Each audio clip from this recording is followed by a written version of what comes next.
What the hell is up, YouTube? It is your fan, football fan, 2233 here, bringing you episode number 57 of my Road to Premier League.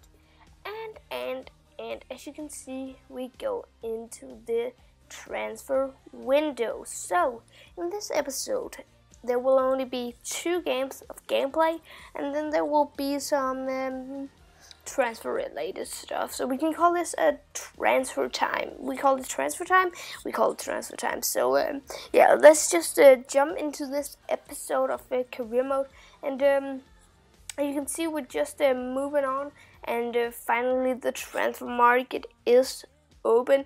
So now it's possible for me to go out and sell a lot of my youth players and get some better players, like I don't know, like I have some really good youth players, so I can sell them and maybe not get some better players, or well, maybe some better players, but at least some real players, some players who exist in real life, because that's very important for me, that they exist in real life when I need to make it as realistic as possible. I know it's not very realistic that Northampton, like they jump from one league to the next, and then they're suddenly in the Premier League. I know that that is not very realistic, but even though I try to make it as realistic as possible.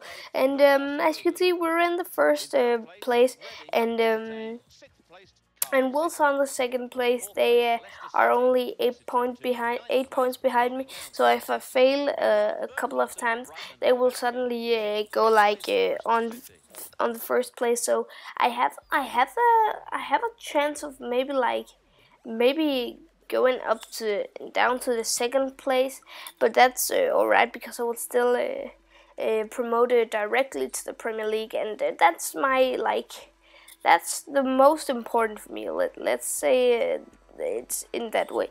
The most important for me is that I promote directly, and I don't have to go in a playoff, because I think playoff is a bad thing to go into. And as you see here, I just transfer list all my players. A lot of the free agents that I bought in the last transfer window, which was the summer transfer window, I'm now selling them on, so I can earn a lot of good money, and I would be really happy if some of them got sold and I could replace them with some real players, because that is my primary focus, to get it as realistic as possible, as I've said a couple of times now.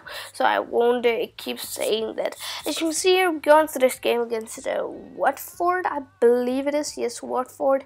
And all of my players were actually fit, so it was just all in all great. And they had like 5 injuries, and right now I also have a lot of injuries. It's really frustrating that I keep on getting these injuries. And also in this episode I will get an injury, but I won't show you, as I've told you before. I am not showing the injuries. But Hero Furry Tomasi got a nice goal. He dribbled from his own half of the pitch and scored a pretty nice goal. And then Hackett just scored a pretty nice goal as well. But then I don't really know what happened to my keeper there. Normally he's very good, and then he makes such a newbie mistake. But then New Candy was a pretty good pass in this game. Find a nice through ball to Kirby, who just smashed it into the bottom left corner. And 3-1 is how the game will end. So I win 3-1, and nice and secured victory.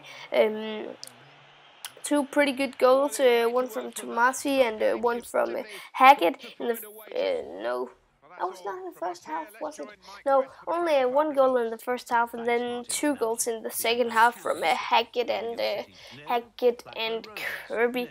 And as you can see here, there are a lot of offers for Andre Hansen, but I say, like, no, I don't want to sell Andre Hansen, because Andre Hansen is really one of my most important players, even though he's not like one of the highest rated, though he is very high rated, like 72. That's pretty good.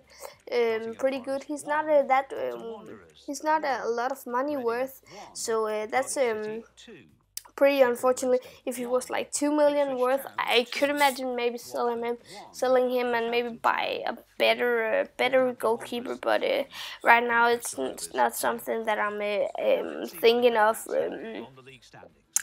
But I will try and see if we can maybe upgrade my squad a bit. Also in the depth, like get some better depth players, because I think I'm starting to have some troubles when I need to use my B squad. So it may be I maybe buy someone who's not just as good in the squad in the first team, but then I will have some better reserves or substitution players. So I think I will switch a bit between maybe buying some, not like maybe 70 players in my starting 11, and then buy some 65 to 70 reserve players, so I have a wide and a good squad depth, because that is really what you need in the Premier League. It's to have a lot of squad depth and to could play like with not a weakened squad. If you start with your B squad, you should not be weakened too much, because then you will most likely not win the league or even get close to it. But if I get in the Premier League, my primary goal will probably be like number 15 and then upwards.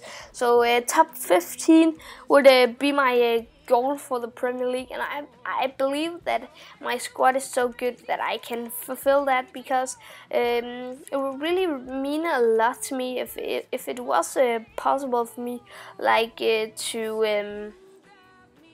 to maybe get the 15th place and get some prize money, and then buy some better players and maybe then get a top 10. But as you saw it right there, Chelsea made it 1-0.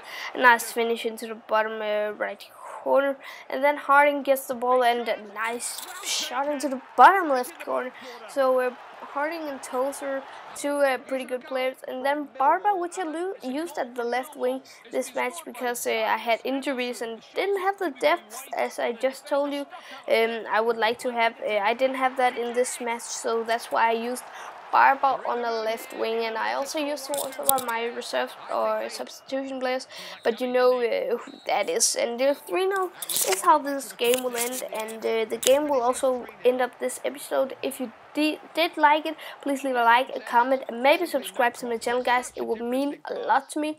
And yeah, I will talk to you later. Goodbye.